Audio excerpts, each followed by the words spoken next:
La première pipe de Fritz, contes et légendes d'Alsace.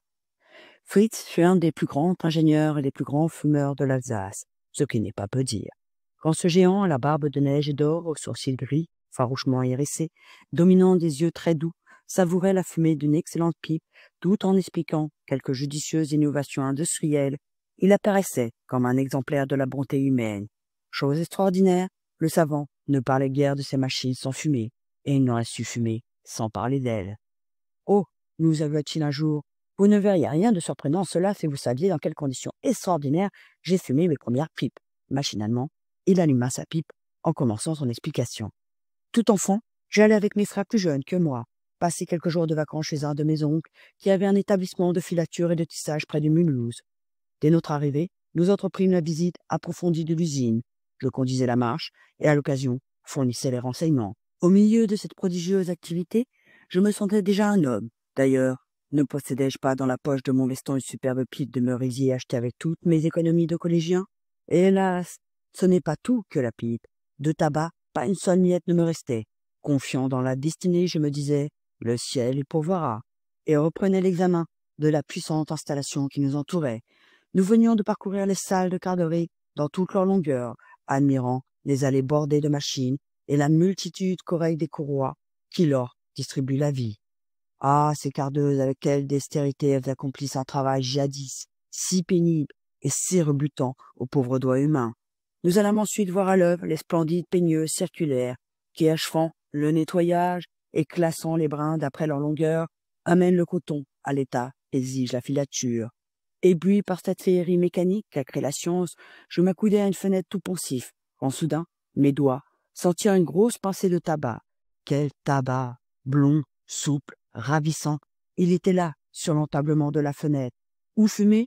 Je descendis avec mes frères jusqu'au jardin, où une petite maisonnette, encombrée de pots de fleurs, me parut un parfait fumoir. Faut-il l'avouer? Quelques instants après, il fallut au dieu du tabac cette rançon que paye au dieu des flots le passager dans sa première traversée. Mais quoi? Mes frères m'admirèrent, stoïques en l'épreuve du mal de mer. Mon tabac était fumé jusqu'au bout. Le lendemain, nous visitâmes les salles immenses où le fil se rend vide sur des broches. Grandiose spectacle, tumulte émouvant. Les broches se meuvent par dizaines de mille, et il semble qu'on démêle le murmure propre à chacune d'elles. Nos métiers affilés nous arrachaient des cris d'enthousiasme. C'est vraiment un des meilleurs appareils qui dépasse l'imagination par la délicatesse de l'œuvre qu'il exécute. Le labeur qui jadis condamnait l'homme à un si long apprentissage s'accomplit avec une promptitude et une exactitude incomparables, grâce à des machines qui sont douées non seulement de vie, mais d'intelligence. Quand 11 heures sonnèrent, je pensais, je fumerais bien encore une pipe. Ah, si comme hier je trouvais sur une autre fenêtre. Justement, sur cette autre fenêtre, il y avait aussi une pincée de tabac doré et soyeux à souhait. Nous courûmes au fumoir improvisé. Du mal de mer, plus une nouvelle. On peut devenir presque tout de suite un vieux fumeur. Le jour suivant, ce fut le tour des salles de tissage. Familiarisé assez vite avec le tapage des métiers mécaniques, nul de nous ne se lassait de contempler ces légions d'honneur qui, sans répit ni défaillance, lancent la navette à travers les fils de la chaîne et montrent la belle nappe du tissu, s'appliquant sur le rouleau. Lorsque je m'approchais de la fenêtre, à l'heure de la pipe, c'eût été pour moi une déception que de n'y pas trouver de tabac. Je ne fus pas déçu. Ces 8 jours de vacances dans l'usine bien-aimée nous firent comprendre ce que le génie humain avait réalisé dans la région mulhusienne pour le développement industriel et la protection de la vie humaine. Au siècle dernier, par exemple, le battage du coton s'effectuait à la main. Les ouvriers armés de baguettes accomplissaient lentement cette opération si nuisible à leur santé. Pauvres poumons où s'engouffraient tant de sinistres poussières. Aujourd'hui, dès que les balles de coton sont amenées dans les magasins et que leur contenu est mélangé suivant les besoins, les vaillantes machines ouveuses et batteuses se mettent en besogne. Elles disposent le coton en nappe, l'ouvrent, en le débarrassant de ses feuilles, de ses graines et de toutes ses subtiles impuretés. De tambour en tambour, présentant ses nappes de plus en plus pures, il arrive, déposé en rouleau, à des machines qui défont les nœuds, démêlent les fibres et disposent la matière textile en innombrables rubans, si soyeux qu'ils sont pour les yeux une caresse. Fort bien. Et après ces méditations humanitaires, tu éprouvas le besoin de fumer une pipe. Tu allais à la fenêtre, tu trouvas ton tabac, non moins bien préparé, non moins fin, non moins soyeux que le coton de tes machines. Oui, répondit Fritz. Je trouvais ce jour-là encore mon tabac, tel que vous le dites, et je le trouvais de même pendant mes 8 jours de vacances. En quittant l'établissement de mon oncle, j'avais l'industrie et la fumerie dans le sang.